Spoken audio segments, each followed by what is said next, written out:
Let's say you search and search and search, you try on different detective hats, and you can't find your business on Google at all. And usually this is going to be the case, as I mentioned in earlier modules, if you've got a new business that you're setting up, or if you've been pretty doggone successful in keeping your business a secret. Well, in either case, what you need to do is now set up a business from scratch. We're going to go back to business.google.com, and then we're going to log in where it says sign in up at the top right. And in order to do that, we need a valid Google account. Well, what is a valid Google account? It's basically any email address that you can sign into Google with. Now, this is a no-brainer if you've got a Gmail address.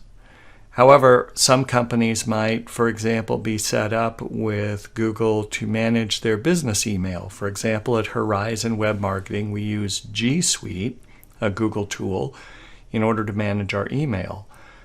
And so my email address, ross@Horizon Web Marketing, is recognized by Google, and I can sign into Google with it. But if you just have, for example, a Yahoo account or a Hotmail account or some other email account you set up with, you're probably not going to be able to log into Google with that. The easy solution is go ahead and create a Gmail account. What we did at Horizon Web Marketing, just to make things easy to manage our various clients, is that we have a Gmail account called horizonwebmarketing@gmail.com, and that's the one that we use to manage all of our clients on Google My Business. So once you have that valid Google account, you go ahead and you log in. Now, if you've never done this before, if you've never managed a Google My Business listing, then Google is going to assume that what you want to do is add a new business, and they'll give you this prompt.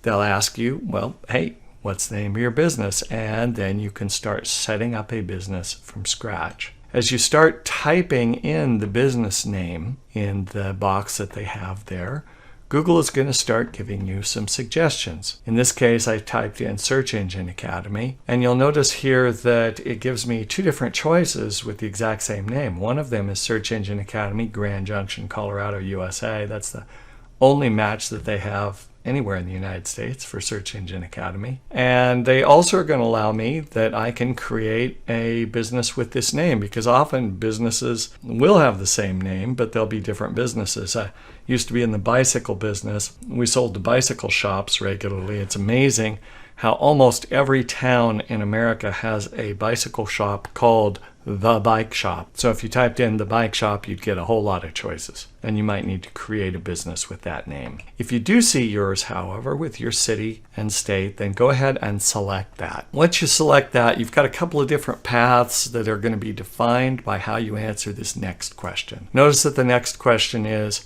do you want to add a location that customers can visit? So this would be, if you want to select yes on this, if you do serve walk-in customers. A good example of this would be a restaurant. Although in the age of COVID, that might be a little bit in question, but typically in any other normal year, that's the type of business where you do serve walk-in customers. Any retail store is going to be the same way, that has a showroom and so forth. And once you select that choice, then Google is going to give you, logically, the opportunity to enter the address where those customers can visit you. Now let's take the example of a restaurant. Nowadays, often restaurants will serve people as walk-in customers, but they also will do deliveries. What about that situation? Well, Google has anticipated your need, and the very next choice is going to ask you, well, okay, you serve them at this location. What about outside the location? Do you serve them somewhere else? And you can select a choice there. Yes, I also serve them outside my location. And if you select that choice, you're going to be able to specify any number of areas. In the case of Search Engine Academy, we do training workshops in various cities. So this is just an example of 3 that we've entered. If you're in for example, a metro area or a city, even a rural area, you might be putting in the names of surrounding towns, anywhere where you might, for example, using the restaurant as another example, anywhere where you would take deliveries would be entered as the service areas. And then Google will take a look at that, and they'll make a decision about whether they want to show your listing to people who are in those areas when they're conducting a search. Let's go back to the beginning. In case you don't serve customers at your place of business, let's I'll use my tried and true example of a plumber. A plumber may have a yard, but typically a plumber is going to come to you. You're not going to take your toilet to a plumber. So once you select no in this case, that you don't serve customers at your place of business, then your next choice is going to be skipping the address field, and it's going to ask you where you do serve them. And then we're back to this selection of areas that you can put in. Now, either way, Google's going to ask you what region your business is based in.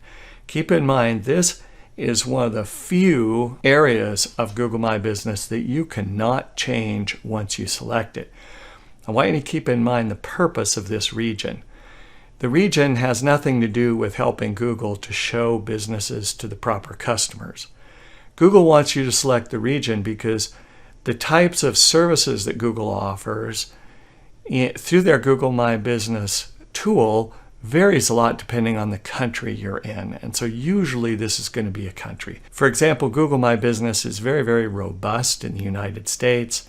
You can tie in all sorts of advertising and so forth. But if you were in some place like Croatia, then Google My Business is going to give you far fewer options. So this is more to give Google an idea of what type of Google My Business services you're going to get rather than anything to do with your customers. So typically just you're going to select your country and move on, and remember, you can't change this. A real critical choice is what category that you pick for your business. What makes this a real challenge is the fact that Google will only let you select from business categories that they already have in their listing. In this case, for Search Engine Academy, I typed in as a business category SEO Workshop Training. That's kind of what's defined the Search Engine Academy since 2002. If I was setting up a listing for Horizon Web Marketing, I might put in something like Digital Marketing Agency or something like that. But Google tells me very unhelpfully, we didn't understand your category. Please select from the suggestions that appear. So I went back and I started typing SEO, and even more unhelpful are these suggestions. Notice, secondary school 3, really? That's a category? Sexologist, seasonal goods store. None of these things, of course, have anything to do with SEO. You might have to type in different choices, go back and forth in order to find something, get kind of creative in order to find something that's the best fit for your particular business. Now, later on, you can change this. Hell or high water, you got to select something. In our case, in the case of the Search Engine Academy, what I ended up with would be probably the same thing that I would do for our agency, Horizon Web Marketing, and that is Internet Marketing Service. What you can do is you can add more later, or just let your listing sit there and incubate for a while, and Google will come back and offer some more suggestions. And you can see that in orange down here below under additional categories.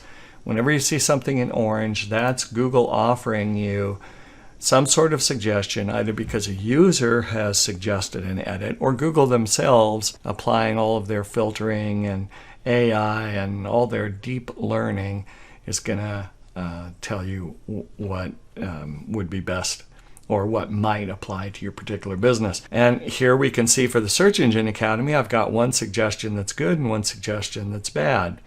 Training school, yeah, that's actually a pretty good suggestion, but not consultant. The Search Engine Academy does not do consulting typically. Now for Horizon Web Marketing, if I was going through this, both of those would apply because we do SEO training, but we also operate as a consultant. Once you've entered that information, the next step is to enter your contact information. And Google will allow you to be able to enter a phone number, will allow you to enter your current website URL, but notice that there is a choice there in case you don't have a website. You can set up a Google My Business listing with no website at all. So having a website is not a prerequisite. If you're a small business and you haven't had the budget or the time to set up a website, don't let that deter you from going ahead and setting up your Google My Business listing. Now, finally, once you've done that, Google doesn't allow you to just create businesses out of thin air. They actually are going to ask you to verify that your business is for real. We'll talk about verification a little bit later, but What I'm going to say is if you're setting up a new business at this point in time, I'm going to recommend that you select the choice that says later, verify later. Now the reason for that is that in a moment, I'll show you how you can go through and optimize your listing. Now once you click the verify later button, Google in effect is going to freeze your listing at that point. They're going to walk you through a process of verification. You can see here one of the primary steps is postcard. You're going to have to wait for that postcard to come. Then you're going to have to verify your listing before you can make further edits.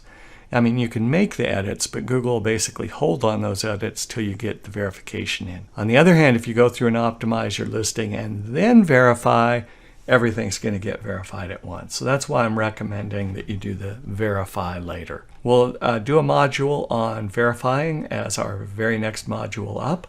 So I'll see you when we come into that module.